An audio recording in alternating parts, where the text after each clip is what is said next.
This video is for educational purposes only and does not replace professional legal or financial advice. Any examples are shared for awareness. No accusations are made against any individual, company, or platform. After a scam, many people don't just lose money, they lose direction. They don't know who to call, what to report, or what step to take first. That confusion can feel paralyzing, and it's exactly what scammers rely on. Today, I'm going to walk you through exactly what to do after a scam step by step so you're not frozen, overwhelmed, or left guessing what comes next. In the last video, we talked about the emotional aftermath of being scammed, the shock, the shame, and the disbelief. Today, we're shifting into practical recovery. We're going to talk about reporting, protecting your identity, and rebuilding your life safely and steadily. You do not need to do everything at once, but you do need a clear sequence, and that's what this video gives you. The first step is simple, but emotionally difficult. Stop all contact with the scammer.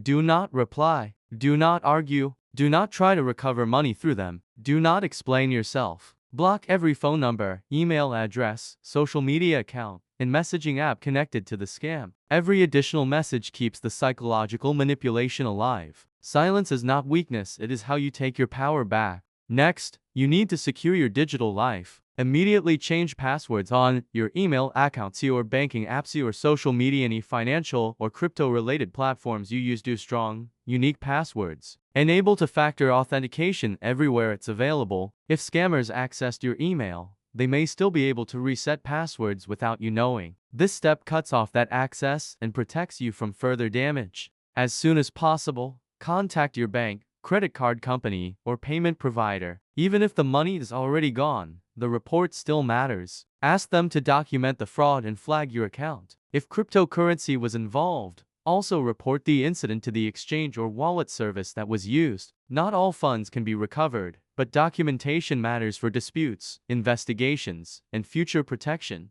You should file official reports with the following agencies: the Federal Trade Commission at Report Fraud, FC.gov, FBI's Internet Crime Complaint Center at IC3.gov, your state attorney general's office. These reports help build national fraud cases. They also create a legal record of what happened, which may be important later for identity theft, tax issues, or financial disputes. If personal information was shared, protect your identity immediately. Place a fraud alert or credit freeze with Equifax appearing in your credit reports carefully. Watch for unfamiliar accounts, inquiries, or activity. Scammers often resell stolen identity information, so this step protects you long after the initial scam ends. After reporting a scam, many victims are targeted again by recovery scammers. Anyone who guarantees they can recover your funds, especially for a fee, is almost always running another scam. No legitimate agency guarantees recovery. Be cautious of unsolicited messages offering help, especially those asking for upfront payments or personal information.